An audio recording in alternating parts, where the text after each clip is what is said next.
ইমামে আজম আবু হানিফার দর্শে বসেছেন, জিজ্ঞাসা করেছেন, মুহাম্মদ আল্লাহর কালাম মুখস্থ করে শুনি, হাফেজ নি? না, হেফজও পড়ি নাই। যাও, উঠে যাও, আমার দর্শে হাফেজ ছাড়া বসার অনুমতি নাই। আগে কোরআন হেফজ করে আসো, তারপরে আমার সামনে বসবে। ইমাম মুহাম্মদ তিনি উস্তাদের দর্শ থেকে উঠে চলে গেছেন। 7 দিন পরে আবার এসে বসেছেন। নুমান বিন সাবিত বলে, মুহাম্মদ বলছি না হিফজ কইরা তারপরে আসবা? ইমাম মুহাম্মদ বলে, শুধু হিফজ কইরা আসি নাই, মারে খতম শুনায়া, বিনা লোকমায় কোরআন শুনায়া তারপরে আসছি। উতিতু ইলমাল আউয়ালিন ওয়াল আখিরিন। নবীজি বলেছেন, আমার ইলমের ওয়ারাসাত আমার উম্মত পাবে। নায়েবে নবী আমার উম্মতের ভেতরে হবে, কারণ আমার পরে কোনো নবী নাই। কোন নবীর নায়েবে নবীর জরুরত পড়ে নাই, কারণ নবীর পরে নবী ছিল। আমার নবীর পরে যেহেতু নবী নাই, নবীর ইলমকে আল্লাহ জমিনে রাখতে রাসূলকে দিয়ে ঘোষণা দেওয়ালেন, নবীজি বলে দেন, ইন্নামাল উলামা ওয়ারাসাতুল আম্বিয়া। আপনি বলে দেন যে আপনার উম্মতের যারা আহলুল ইলম, যারা ইলমওয়ালা, তারা নবীদের ওয়ারিস। আল্লাহু আকবার জোরে করে বলেন, নবীদের ওয়ারিস তারা। ইলমের মূল্য যারা বুঝে না, তারা এক সময় ইমানের ঘরে জন্ম হওয়ার পরেও তাদের আল্লাহর সাথে মারিফত নষ্ট হয়ে যায়, ইলমের কদর দানি না করলে। ইলম এটা তো বান্দার সাথে, বান্দার কাছে এত বড় নিয়ামত যে ইলমের দ্বারাই বান্দা আল্লাহর কাছে পৌঁছবে। এ কারণেই নবী পাঠানোর সিলসিলা নাই। আমাদের নবী আলাইহিস সালাতু ওয়াস সালামের মাধ্যমে আল্লাহ তাআলা পয়গম্বর পাঠানোর সিলসিলা বন্ধ করে দিয়েছেন। আমাদের নবী সাইয়্যিদুল মুরসালিন, খাতামুন নবিয়্যিন। আমাদের নবীজির পরে কিয়ামত পর্যন্ত আর কোনো নবীর আগমন ঘটবে না। বলেন আওয়াজ করে, এটা না বলাটা ঈমান। আমাদের নবীজির পরে কিয়ামত পর্যন্ত আর কোনো নবীর আগমন ঘটবে না। যার কোনো নবীর আগমন ঘটবে যে না, তো উম্মত আল্লাহ পর্যন্ত পৌঁছবে কিভাবে? এবং আল্লাহ পাকের মারিফাত উম্মত হাসিল করবে কিভাবে? এ কারণেই নবীর পরে কিয়ামত পর্যন্ত নবী নাই বটে, কিন্তু কিয়ামত পর্যন্ত নবী আলাইহিস সালাতু ওয়াস সালামের পরে কিয়ামত পর্যন্ত নবীজির রেখে যাওয়া ইলমের হিফাজত আছে, যাতে বান্দারা আল্লাহকে চিনতেও পারে, আল্লাহ পর্যন্ত পৌঁছতেও পারে। সুবহানাল্লাহ। এই ইলমের হিফাজত দামি জিনিস তো, এটা নবীদের জন্য বরাদ্দ ছিল। যুগে যুগে ইলমের নিয়ামত নবীদেরকে দেয়া হয়েছে। এই দামি নিয়ামতটাকে আল্লাহ তাআলা হিফাজত করবেন, জিম্মাদারি নিয়েছেন। আল্লাহ বলেন, ইন্না নাহনু নাযালনা যিকরা ওয়া ইন্না লাহু লাহাফিজুন। ইলম নাজিল করেছি আমি, কোরআন আমি নাজিল করেছি, এটার হিফাজত করার জিম্মাদার আমি আল্লাহ। বলুন, কোরআন কার ইলম, কার কালাম? ইলম কোরআন কার কালাম? এর হিফাজত করবেন কে? আল্লাহ তাআলা এটার কিয়ামত পর্যন্ত হিফাজত করবেন। এ কারণেই ইলম আল্লাহ তাআলা আল্লাহর নির্বাচিত মানুষদেরকেই দান করবেন। নবুয়ত যেমন মুনতাখাব, নির্বাচিত, কাকে ইলিম দেওয়া হবে এটাও নির্বাচিত। কারণ ইলম আল্লাহ তাআলা যাকে দান করবেন সে নবীর নায়েব হবে। এটা এই উম্মতের শান।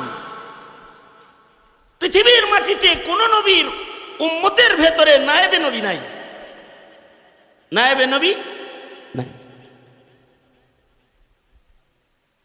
কারণ হলো কোন নবীর ইলম হিফাজত করার দরকার নাই, দরকার হয় নাই। এক নবী আগমন করেছেন, তিনি চলে গেছেন, নতুন নবী এসেছে, নতুন ইলম এসেছে। জবুর এসেছে, তাওরাত এসেছে, ইনজিল এসেছে। নবীর মাধ্যমে এ ইলম জাতির কাছে আসছে। নবী চলে গেছে, ধীরে ধীরে এ ইলমও বিদায় নিয়ে চলে গেছে। আসল তাওরাত, আসল ইনজিল, আসল জবুরের অস্তিত্ব নাই। পয়গম্বরের বিদায় হয়েছে তো ইলমেরও বিদায় হয়ে গেছে। কিন্তু আমাদের নবী আলাইহিস সালাতু ওয়াস সালামের কাছে ইলমের ভান্ডার কুরআন আল্লাহ তাআলা নাজিল করেছেন। নবীজি ১৫০০ বছর আগে চলে গেছেন, কিন্তু নবীজির উপরে অবতীর্ণ কোরআন আছে, থাকবে কিয়ামত পর্যন্ত। রাখবেন কি? জোরে বলেন। রাখবেন স্বয়ং আল্লাহ। কারণ নবীর পরে নবী নাই, তাই ইলিম মিটায়া দেওয়ার কোনো সুযোগ নাই। ইলিম যে জমিনে থাকবে, ইলিম যেহেতু আল্লাহর সিফাত, আল্লাহর নূর, এই নূর বান্দাকে দিয়ে আল্লাহ ধনী করে। আল্লাহ তাআলা এই নূর যাকে তাকে দিবেন না। কিছু মানুষকে আল্লাহ তাআলা ইলমের দ্বারায় তাদের দারাজাতকে বুলন্দ করবেন। ইমানদারদের মধ্যে কিছু মানুষ ইলম পেয়ে যাবে, আর যারা ইলম পেয়ে যাবে খিয়ারুহুম ফিল ইসলামি ইদা ফাকিহু, তাদের মূল্য আল্লাহর কাছে আলাদা হয়ে যাবে। তারা ইলম পাবে এজন্য আলাদা হবে। এই কারণেই মরার পরেও কবরে মাইয়িতের সাথে, আলেম মাইয়িতের সাথে আল্লাহর আচরণ আলাদা। মুসনাদে আহমদের রিওয়ায়াত, আল্লাহর নবী বলেন, কোন হাফিজুল কোরআন যখন মারা যায়, কোন আলেমে দ্বীন যখন মারা যায়, যেহেতু তাকে আল্লাহ তাআলা ইলম দান করেছেন, তার সিনায় ইলম আছে, ইলম কোরআন আছে, হাদিস আছে। এ যখন মারা যায় আর তাকে যখন কবরে রাখা হয়, আশ্চর্য, আল্লাহর পক্ষ থেকে কবরের মাটির প্রতি এলান হয়। আর বরজখের আযাবের প্রতি এলান হয়, এই কবরের সাপ বিচ্ছুরা ওই কবরের ধারে কাছে যাইস না, এই মাটি সাবধান। এই যে আলেমে দ্বীনকে তোর কাছে রাখা হলো, হাফেজ আলেমকে রাখা হলো, তার দেহ তুই খাস না। তার সাথে আল্লাহ পাকের পক্ষ থেকে আল্লাহ পাক বলেন যে আমার মাগফিরাতের মুআমালা। অপর হাদিসে আছে আল্লাহর রাসূল বলেন, ময়দানে মাহশরেও যারা আলিম, যারা ইলম হাসিল করেছে, যাদেরকে আল্লাহ তাআলা ইলমের নিয়ামত দান করেছে, তাদেরকে ময়দানে মাহশরে আল্লাহ তাআলা সাধারণ মানুষের সাথে দাঁড় করাইবেন না। ইন্নাল্লাহা ইয়াবআসুন নাসা ইয়াওমাল কিয়ামাহ সুম্মা ইউমাইয়িজুল উলামা। আলেমদেরকে আল্লাহ তাআলা ময়দানে মাহশরে আলাদা করবেন, এবং তাদেরকে লক্ষ্য করে আল্লাহ তাআলা হাসরে বলবেন, ইয়া মাশারাল উলামা, হে আলেম সমাজ, যাদের সিনায় ইলম সংরক্ষণ হয়েছে, আলেম উলামা, তোমরা যারা হাসরের ময়দানে আজকে দাঁড়ায়ছো, তোমরা আমার নবীর নায়েব। নবী যেমন মুনতাখাব, তোমরা ওইরকম মুনতাখাব। ইন্নী লাম আযা ইলমি ফীকুম লিউআযিবাকুম, তোমাদের সিনার ভেতরে ইলম রাখছিলাম তোমাদের আযাব দেওয়ার জন্য নয়।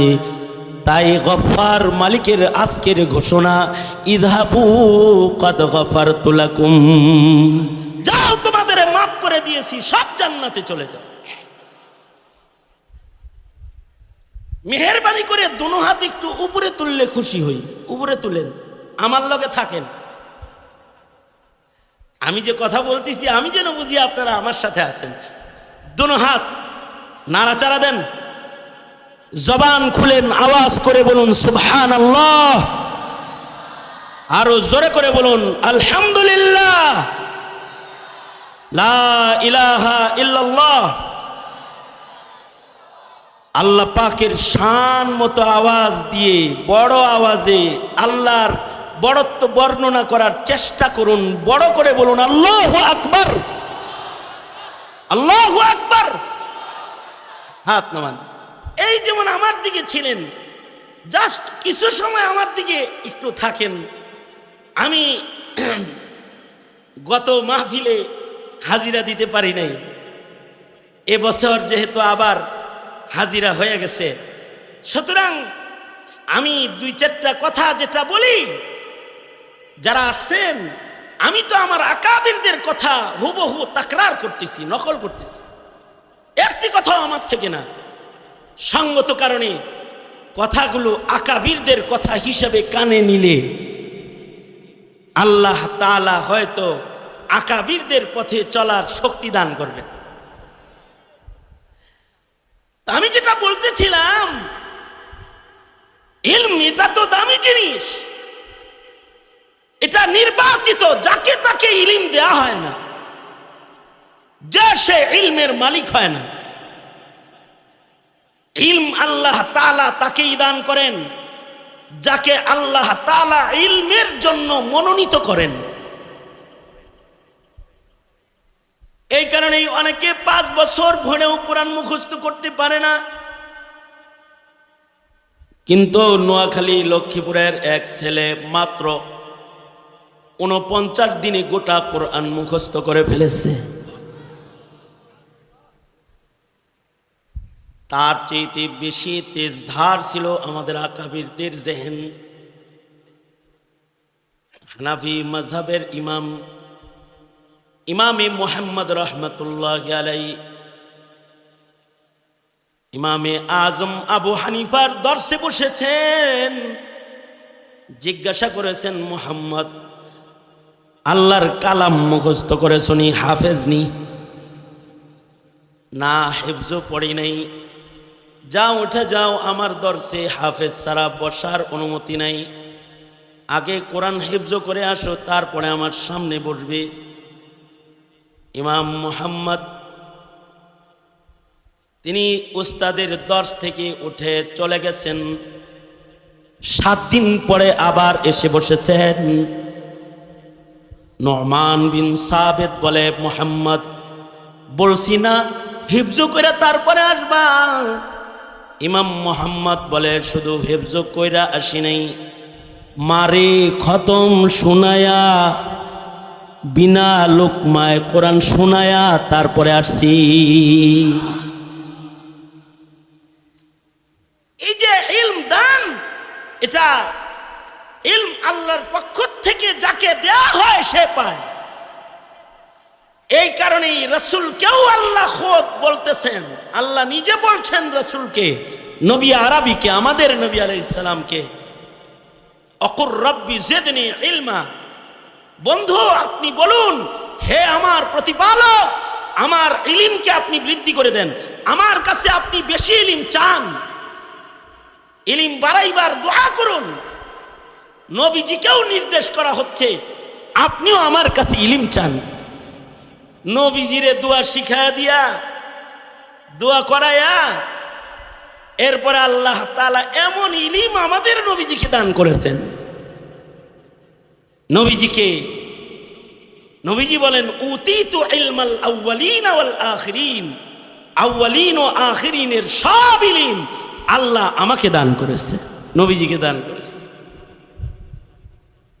নবীরা ইলমের বাহক, কিন্তু সকল নবীর ইলম এক জায়গায় করলে আর আমার নবী বিশ্ব নবীর একার ইলম আর এক দিকে রাখলে আমার নবীর ইলমের ওজন বেশি। কারণ নবীজিকে আউয়ালিন ও আখিরিনের সব ইলম আল্লাহ দান করেছেন। উতিতু ইলমাল আউয়ালিন ওয়াল আখিরিন। নবীজি বলেছেন আমার ইলমের ওয়ারাসাত আমার উম্মত পাবে, নায়েবে নবী আমার উম্মতের ভেতরে হবে। কারণ আমার পরে কোনো নবী নাই, কোন নবীর নায়েবে নবীর জরুরত পড়ে নাই। কারণ নবীর পরে নবী ছিল, আমার নবীর পরে যেহেতু নবী নাই, নবীর ইলমকে আল্লাহ জমিনে রাখতে রাসূলকে দিয়ে ঘোষণা দেওয়ালেন, নবীজি বলে দেন ইন্নামাল উলামা ওয়ারাসাতুল আম্বিয়া। আপনি বলে দিন যে আপনার উম্মতের যারা আহলুল ইলম, যারা ইলমওয়ালা, তারা নবীদের ওয়ারিস। আল্লাহু আকবার জোরে করে বলেন, নবীদের ওয়ারিস তারা। নবীদের যেমন একটা সম্মান আছে, আলেমেরও সম্মান আছে। রাসূল বলেন উলামা ইয়াশফাউ ইয়াউমাল কিয়ামা আল আম্বিয়া ওয়াল উলামা। নবীরা যেমন ময়দানে মাহশারে নিজের উম্মতের জন্য শাফাআত করবে, আলেমরা ওইরকম তাদের ভক্তদের জন্য শাফাআত করবে। সুবহানাল্লাহ, আরো আস্তে করে বলেন। ইয়াশফাউ, তারাও শাফাআত করবে। কার লেগে শাফাআত করবে? আলেম তো শাফাআত করবে, তাকে যারা অনুকরণ করত তাদেরকে শাফাআত করবে।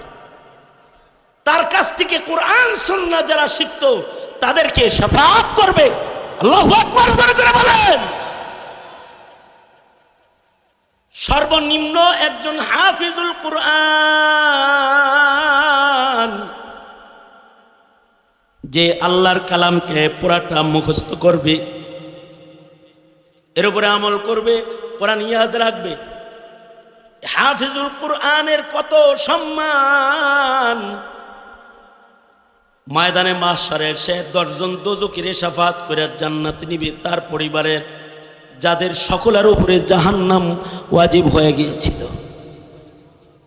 এবং এই হাফিজুল কোরআনের সিনাকে আল্লাহ ইলম সংরক্ষণের মাধ্যম বানাইছেন। এই কারণে এই সন্তান যাদের নুতফায়, যাদের নসলে জন্মগ্রহণ করেছে, তাদের আব্বা আম্মাকেও আল্লাহ সম্মান দান করবে। রাসূলে আরবি বলেন হাফিজুল কোরআনের বাবা মাকে ময়দানে মাহশারে নূরের তাজ পরায় দেওয়া হবে, আল্লাহ তাআলা তাদেরও সম্মানিত করবেন। এই হাফেজদের ওই নূরের তাজের মায়েদের মাথায়, বাবাদের মাথায় পরানো নূরের তাজের আলো সূর্যের আলোর চাইতে বেশি হবে। এই যে সম্মান, এ সম্মান কেন? কারণ তাদের কাছে ইলম আছে। ইলম থাকার কারণেই সম্মান।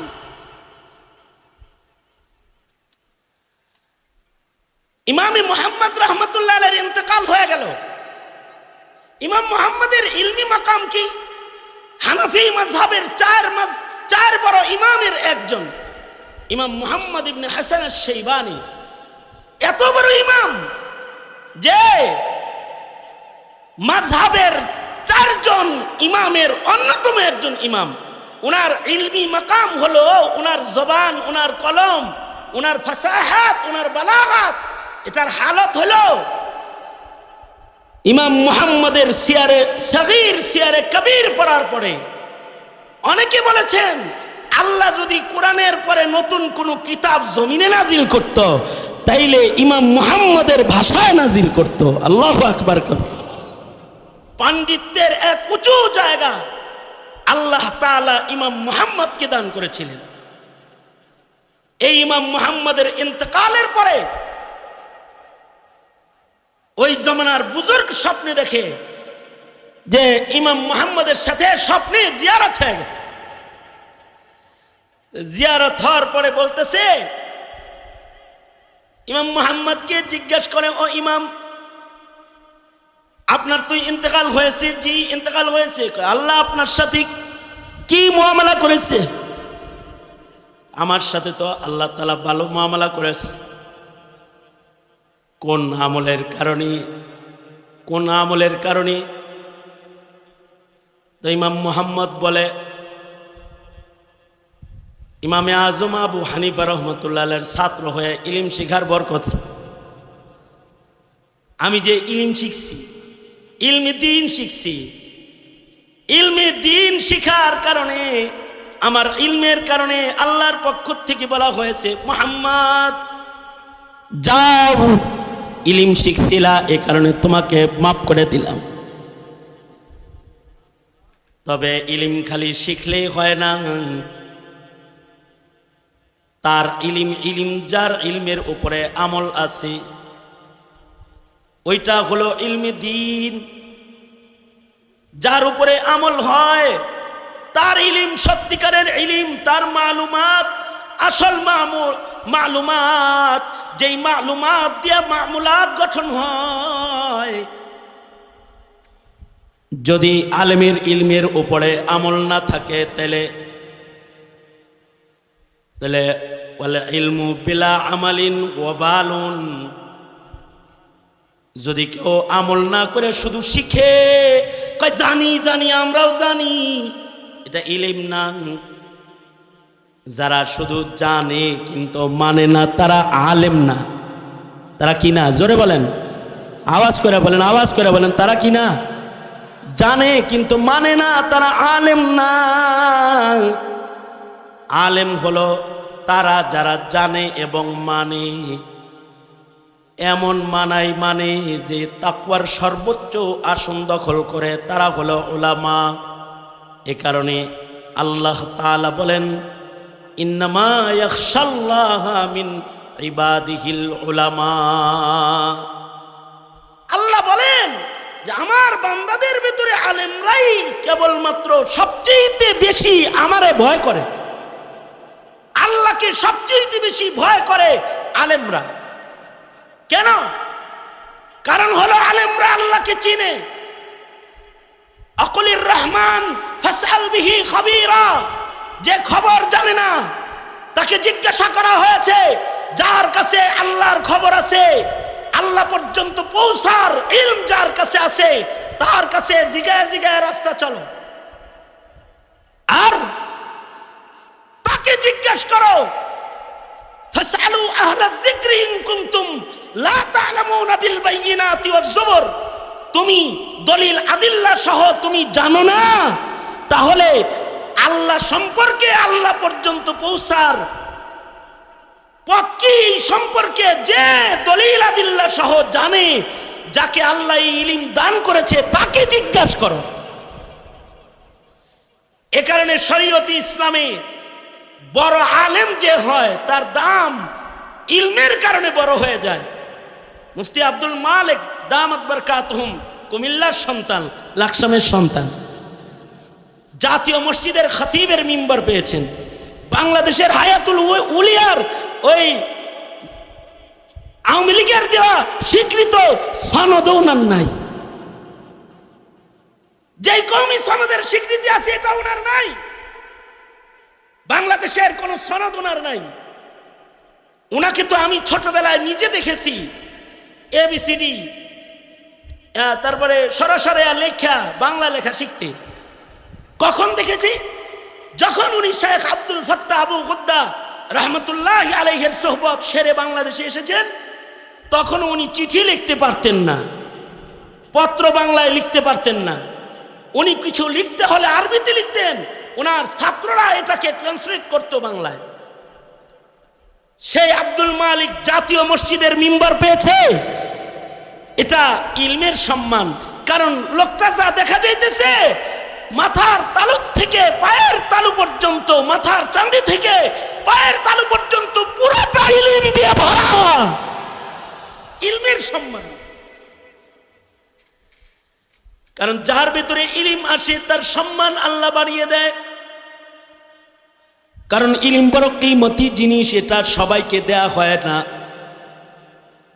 মাওলানা অনেকেই হয়, কিন্তু সত্যিকারের আলিমের নিসবত সবাই পায় না। ইঞ্জিনিয়ার তো অনেক আছে, অনেক ইঞ্জিনিয়ার রিক্সা চালায়, অনেক ইঞ্জিনিয়ার আছে মুদি দোকানদার। আমার এলাকায় এক অ্যাডভোকেট সাহেব আছে, আর অ্যাডভোকেট কয়ে ডাক না দিলে রাগ করে, কিন্তু সে লাকড়ি বেচে। জীবনে কোনোদিন কোর্টের বারান্দায় যায় নাই, কিন্তু তাকে অ্যাডভোকেট বলে ডাক না দিলে রাগ হয়। কারণ হলো তার অ্যাডভোকেট ডিগ্রি আছে। ডিগ্রি থাকলেই ওই অ্যাডভোকেট দিয়ে অ্যাডভোকেটগিরি হয় না। মাওলানা অনেক হয়, জ্ঞানী অনেক হয়, পিএইচডি অনেকে করে, জানাজানি অনেকের হয়, কিন্তু জানাজানির সাথে মানামানি যতক্ষণ পর্যন্ত হয় না, ততক্ষণ পর্যন্ত তার ইলম আল্লাহর কাছে দামি হয় না, সে আলেম হিসাবে স্বীকৃতি পায় না। ইলম যখন তাকে তাকওয়ার সর্বোচ্চ আসনে নিয়ে পৌঁছায় দেয়, তখন তার ইলমটা দামি হয়ে যায়। এ কারণে আবু বকরকে বলা হয় কানা আবু বকর আ'লামানা। আবু বকর সাহাবায়ে কেরামের মধ্যে সবচেয়ে বড় আলেম। কানা আবু বকর আ'লামানা। ১৬ লাখ সাহাবীর ভিতরে যদি প্রশ্ন করা হয় ১৬ লাখ সাহাবীর ভিতরে সবচেয়ে বড় আলেম কে, তাহলে এর উত্তর দিতে হবে আবু বকর সবচেয়ে বড় আলেম, এটা লিখতে হবে। কিন্তু আবু বকরের রিওয়ায়াত অত নাই। আবু বকর এত হাদিসের রিওয়ায়াত করেন নাই হযরত উমর যত হাদিসের রিওয়ায়াত করেছেন, অথবা আবু বকর অতগুলো রিওয়ায়াত করেন নাই আব্দুল্লাহ ইবনে উমর, আব্দুল্লাহ ইবনে মাসউদ, আব্দুল্লাহ ইবনে আব্বাস, হযরত আবু হুরায়রা রিজওয়ানুল্লাহি আলাইহিম আজমাইন, উনারা যত রিওয়ায়াত করেছেন আবু বকর অত রিওয়ায়াত করেন নাই। কিন্তু তারপরেও আবু বকর আ'লামানা। আমাদের ভেতরে সাহাবীরা ইত্তেফাক ছিল, এটা আমাদের ভেতরে সবচেয়ে বড় আলেম হলো আবু বকর। রিওয়ায়াতে হাদিস কিন্তু বেশি না। ইমাম মালিক এজন্যই বলেছেন লাইসাল ইলম বিকাসরাতির রিওয়ায়াত। অনেক বেশি রিওয়ায়াত হলে এটাকে ইলম বলে না। ইলম হলো তাকওয়ার নাম, ইলম হলো আদর্শিক জিন্দেগির নাম, খুদা ভীরু আল্লাহ পাকের পছন্দের বান্দার সিফাতের নাম ইলম। আল্লাহ যাকে ভালো মনে করে তাকেই এটা দেয়। ইলম ভিন্ন জিনিস, বেশি হওয়া এক জিনিস, বেশি প্রকাশ পাওয়া আর এক জিনিস। আবু বকরের রিওয়ায়াত অনেক বেশি আলফাজ প্রকাশ না পেলেও আবু বকরের ইলম যে বেশি মাঝে মধ্যে দেখা গেছে। হযরত উমর এটা বুঝাইতে যায় বলেন, হযরত উমর নিজে বুঝাইতেছেন সাহাবায়ে কেরামদেরকে নিয়ে। হযরত উমর যখন আধা জাহান পরিচালনা করেন, তখন হযরত উমর আব্দুল্লাহ ইবনে আব্বাসকেও সংসদ সদস্য হিসেবে মসজিদে নববীতে বসায় রাখে। মুরব্বী সাহাবীদেরকে নিয়ে যখন শুরার মিটিংও করে, তখনও আব্দুল্লাহ ইবনে আব্বাস পাশে বসা থাকে। মুরব্বীদের গায়রাতে লাগছে কেন আব্দুল্লাহ ইবনে আব্বাসকে এখানে বসানো হয়। হযরত উমর মুরব্বীদের অবস্থা বুঝা মুরব্বীদেরকে একটা প্রশ্ন করলেন। মুরব্বী কয়েকজন সাহাবী বসা আছে, তাদেরকে জিজ্ঞেস করলেন, বলেন তো সূরা নসরের মাধ্যমে আল্লাহ তাআলা কি খবর দিয়েছে? সূরা নসরের মাধ্যমে আল্লাহ তাআলা ইসলামের বিজয় হবে খবর দিছে, নবীজিরে বেশি বেশি তসবিহ পড়তে হবে। তসবিহাত জিক্র আজকারের বিষয়ে বলেছে। এক এক সাহাবী এক এক কথা কয়, কিন্তু আসল কথা কেউ কয় না। হযরত উমর আব্দুল্লাহ ইবনে আব্বাসকে ডেকে কাছে এনে বললেন, ইবনে আব্বাস তুমি বলো, সূরা নাসরের মাধ্যমে তার হাবিবকে কি তামবিহ করা হয়েছে? হযরত ইবনে আব্বাস বলে, সূরা নাসরের মাধ্যমে হাবিবকে তামবিহ করা হয়েছে, আপনি হায়াত শেষ, জলদি জলদি আপনি আমার কাছে আসবেন। এই যে ইবনে আব্বাস যেমন এই কথাটা বুঝছে, এই কথাটা সাহাবায়ে কেরামের মধ্যে সর্বপ্রথম যিনি বুঝেছেন তিনি হলেন আবু বকর সিদ্দিক রাদিয়াল্লাহু আনহু, যিনি নবীর পাশে ঘুমায় রয়েছেন।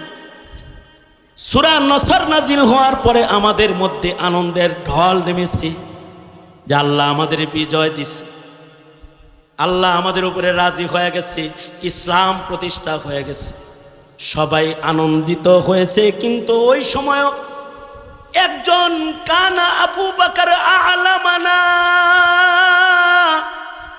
আবু বকর আমাদের মধ্যে সবচেয়ে বড় আলেম।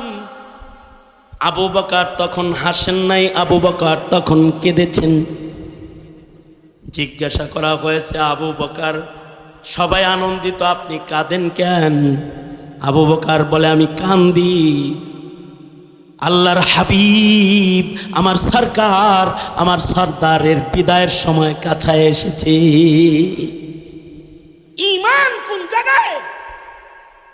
আবু বকর যে জায়গায় গিয়ে রাসূলকে চিনে মুহাব্বত করেছে, আর সাহাবায়ে কেরাম ইলমের যেই জায়গা থেকে আল্লাহকে চিনেছে, আল্লাহকে মুহাব্বত করেছে, এই তরজ তরিকায় একমাত্র মুহাব্বত করার যোগ্যতা উম্মতের আলেম ছাড়া আর কারোর নাই, আর কারোর নাই। এ কারণে উম্মতের উলামায়ে কেরামের পান থেকে চুন খসলে তাদের হৃদয়ে রক্তক্ষরণ হয়, তোমাদের রাতের ঘুম হয়, কিন্তু মৌলবী শাপলা চত্বরে যে বসে যায় যে নবীর ইজ্জত রক্ষার্থে জীবন দিব, ঈমান নষ্ট হতে দেব না।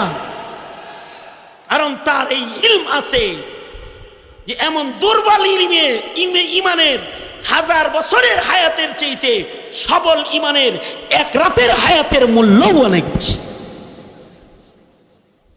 এ কারণে কখনোই যে জানে আর যে জানে না দুইজন সমান নয়।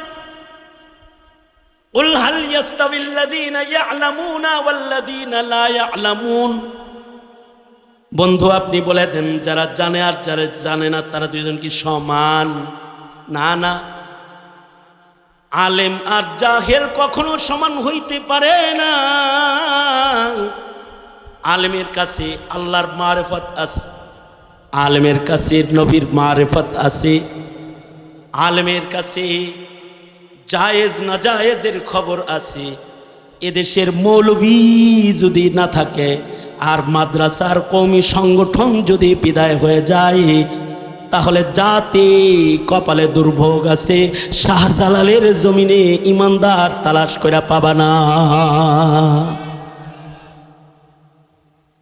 কারণ এরা যে ওই যে ওয়ারিসে নবী, নবীদের ওয়ারিস ওরাসাত তারা পেয়েছে, এ কারণে জাতির সংকটে তারা জাতির পাশে দাঁড়িয়ে যায়।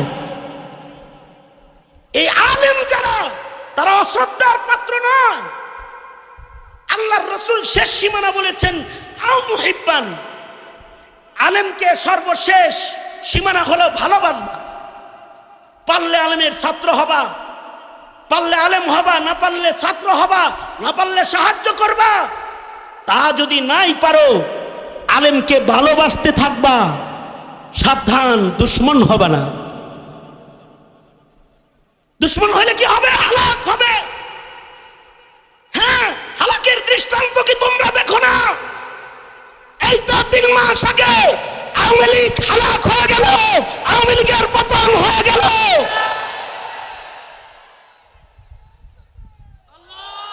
আলেমদেরকে না চিনার কারণে, আলেমদেরকে না বুঝার কারণে যারা ইজ্জত পাওয়ার উপযুক্ত তাদেরকে হাতে হাত করি আর জেলের তালাবদ্ধ করে জুলুম আর অত্যাচার করে ফাঁসির রশিতে তাদেরকে ঝুলাইবার চক্রান্ত করে শাহজালালের দেশে যারা নাস্তিকদেরকে সংসদে বসায়েছে তাদের কপালে এই হালাকি শেষ হালাকি না, কবরের হালাকি, হাসরের হালাকি আরো ভয়ঙ্কর। সুতরাং কওমি সংগঠনের সাথে থাকুন, ইলমের মর্যাদা দিন, আলিমের মর্যাদা দিন, এতেই কল্যাণ। আজান হয়ে গেছে, আজানের জবাব দিই। আর